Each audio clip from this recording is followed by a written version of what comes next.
अब जो clinical course होता है इसका, लंग कैंसर जो है ना वो बहुत इंसिडियस होता है और उसकी एग्रेसिव न्यूप्लाज्म है ये, और ये हम ऑलरेडी कर चुके हैं कि इसकी पीक एज जो है ना 40 to 70 के बीच में पेशेंट्स होते हैं, और पीक एज इसकी 50s में होती है, ठीक है। और पेशेंट आएगा, वो कहेगा उसको सिम्टम्स बहुत महीनों से हो रहे हैं, फिर वो आता है। अब प्रेजेंटिंग कंप्लेन क्या होगी? 4 कॉमन प्रेजेंटिंग कंप्लेंट्स होती हैं: कॉफ, वेट लॉस, चेस्ट पेन और डिस्पनीमिया, ठीक है। ये 4 सबसे कॉमन है, लेकिन सिर्फ ये नहीं होंगी, बहुत सारी होंगी। अब अगर ये जो है ना ट्यूमर मेटास्टेसाइज कर गया है, तो जहाँ पे भी वो मेटास्टेसाइज किया है ना उसके सिम्टम्स आएंगे। फ़र्ज़ करें वो बोन में मेटास्टेसाइज कर गया, तो उससे क्या होगा कि बैक पेन हो रही होगी। अच्छा, अगर वो ब्रेन में मेटास्टेसाइज कर गया तो उससे headache, seizures, cranial nerve damage, ये सब कुछ हो रहा होगा, ठीक है। अब ये एक टेबल दी हुई है 15.11, इसमें वो लोग ये कह रहे हैं कि डिफरेंट तरह के क्लिनिकल फीचर्स के साथ पेशेंट्स प्रेजेंट करते हैं और उसका मतलब क्या होता है। अगर कॉफ़ हो रही है तो उसका मतलब है कि सेंट्रल एयरवेज की इन्वॉल्वमेंट है। अगर हेमोप्टाइसिस हो रही है, मतलब कॉफ़ में ब्लड आ रहा है, तो मतलब कि ट्यूमर की वजह से हेमरेज हो गया है एयरवे में कहीं पे। चेस्ट पेन हो रहा है तो मतलब कि ट्यूमर इतना एक्सटेंड कर दिया कि वो आगे जो चेस्ट वॉल या प्लूरा या मीडियास्टिनम है ना, उधर टच हो रहा है। अगर न्यूमोनिया, एब्सेस या फिर लोबार कोलैप्स है, तो मतलब एयरवे की ऑब्स्ट्रक्शन होगी है ट्यूमर की वजह से। अगर लिपॉइड न्यूमोनिया है तो मतलब वही ट्यूमर की ऑब्स्ट्रक्शन होगी, या जिसकी वजह से ना सारा सेलुलर लिपिड एक्यूमुलेट हो गया। अगर प्लूरल इफ्यूजन है तो मतलब ट्यूमर जो है ना वो प्लूरा में आ गया। हॉर्सीनेस है तो मतलब कि ट्यूमर है ना वो उसने लेरेंजियल नर्व को इन्वेट कर दिया। अगर डिस्फेजिया है तो मतलब ईसोफेगस को इन्वेट कर दिया। डायफ्राम की पैरालिसिस है मतलब फ्रेनिक नर्व इन्वेड होगी। रिब की डिस्ट्रक्शन है तो चेस्ट वॉल इन्वेजन होगी। अगर SVC सिंड्रोम है तो मतलब SVC की कंप्रेशन होगी ट्यूमर से। अगर हॉर्नर सिंड्रोम है तो मतलब सिंपैथेटिक गैंग्लिया की इन्वेजन होगी। और अगर पेरिकार्डाइटिस है तो मतलब पेरिकार्डियम इन्वॉल्व हो गया, ठीक है।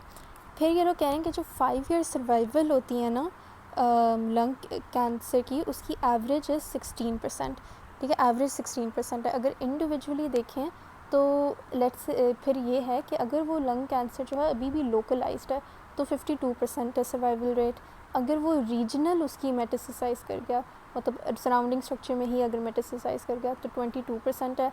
अगर उसकी डिस्टेंट मेटास्टेसिस होगी तो सिर्फ 4% है, लेकिन एवरेज हम लेते हैं कि 16% है, ठीक है। अब जो एडिनोकार्सिनोमा और स्क्वामस सेल कार्सिनोमास थे ना, ये ज़्यादा देर तक लोकलाइज रहते हैं, इस वजह से इनकी ज़्यादा अच्छी प्रोग्नोसिस है दैन दी अदर टू, ठीक है। अब जो ट्रीटमेंट है एडिनोकार्सिनोमा की और मतलब सारे ट्यूमर्स की, उसके लिए हम लोग स्पेसिफिक इनहिबिटर्स देते हैं। ये जो काइनेसिस हमने कहा था ना, अक्सर काइनेसिस एक्टिवेट हो रहे थे, उनके हम लोग इनहिबिटर्स दे देंगे, तो फिर उससे सर्वाइवल प्रोलॉन्ग हो जाएगी। अब हम कीमोथेरेपी भी करते हैं, रेडियोथेरेपी भी करते हैं, लेकिन अब अगर ये जो स्मॉल सेल कार्सिनोमा है ना, अगर उसको हम लोग ट्रीटमेंट नहीं देंगे तो 6 to 18 वीक्स बाद पेशेंट की डेथ हो जाएगी।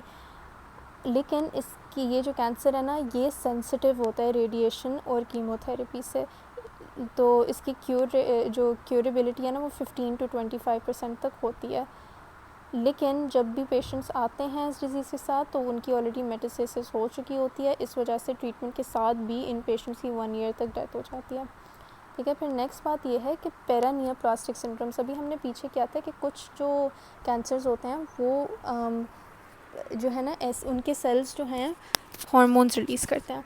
हार्मोन्स रिलीज़ करने से क्या होगा कि हमें दूसरे सिम्टम्स आने लगेंगे जो कि हार्मोन्स की वजह से आ रहे होंगे, ठीक है। अब इसमें से कौन से हार्मोन्स निकल सकते हैं? एक तो ADH निकल सकता है जिसकी वजह से हाइपोनेट्रीमिया का सिम्टम आएगा।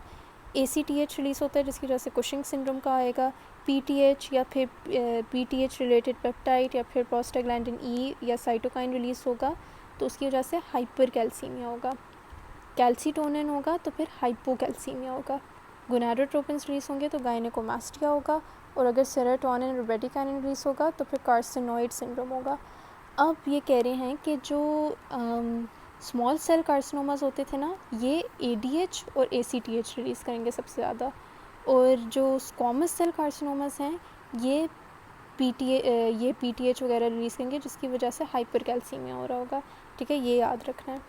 फिर जो है एक टर्म है पैन कोस्ट ट्यूमर्स, ठीक है। वो पैनकोस ट्यूमर्स क्या होते हैं कि वो ऐसे होते हैं जो कि लंग के एपिकल रीजन में ये ट्यूमर्स होते हैं, और वो जो है ना न्यूरल स्ट्रक्चर्स को इन्वॉल्व करते हैं अराउंड द ट्रेकिया।